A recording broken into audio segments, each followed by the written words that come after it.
Your stomach drops. It's that hollow, icy sensation you get when you realize the person you love is looking through you, not at you. It's 2:14 a.m. The only thing illuminating the dark is the blue, mocking glow of your iPhone. You're staring at a receipt that is now 3 hours old. Static, heavy, final. You did everything right. You memorized her coffee order. You agreed with every movie choice. You were available the second she buzzed. Therefore, you expect attraction. But silence is all you got. Wait, read that again. You've just been served the friend's speech, the psychological eulogy for the man she hoped you were.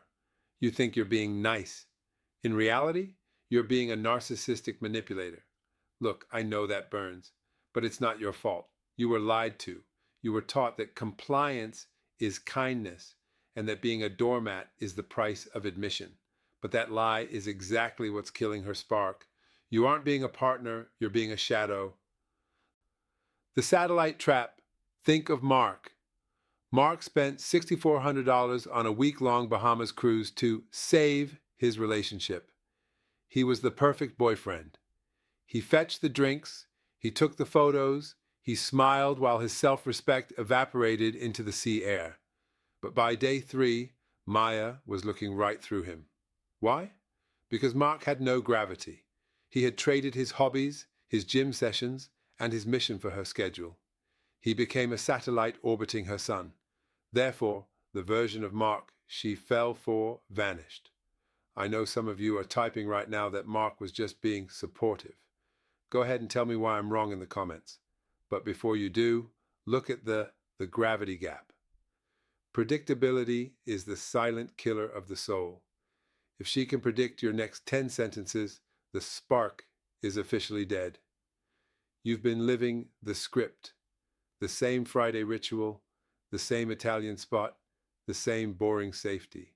But look at David. David doesn't ask for permission. On a random Tuesday, he doesn't negotiate for her attention. He commands it. Don't ask questions. Wear something warm, picking you up in 20. He takes her to a rooftop. The wind is sharp, but the telescope is aimed at the moons of Jupiter. Therefore, she can finally stop driving the relationship. She can relax into his frame. Edge isn't being a jerk. It's the willingness to be unpredictable. But you can't lead if you're afraid to lose. Real loyalty isn't a lack of options. That isn't a virtue. It's a lack of market value.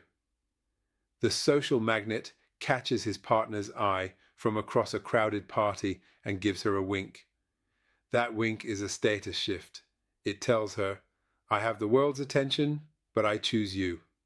You're probably thinking, but if I set boundaries, she'll leave.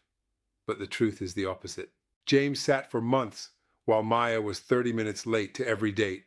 He smiled and said, it's okay, while his soul died. But then James drew a line. Maya, I value my time. I'm heading out in 15 minutes. I'd love for you to be there, but I won't wait past that. He didn't yell. He didn't play a game. He simply valued himself more than her approval. Therefore, he became a man she could respect. You cannot feel safe with a man you can push around. The satisfying snap-stop being the safe choice gathering dust on the shelf. The bad boy myth isn't about being a villain. It's about reclaiming your mission, reclaim your center, reclaim your edge. Show her you know your own value, and she'll have no choice but to see it too. You don't need to be a jerk. You just need to stop being a shadow. Because the sun doesn't chase the planets. It just stays hot.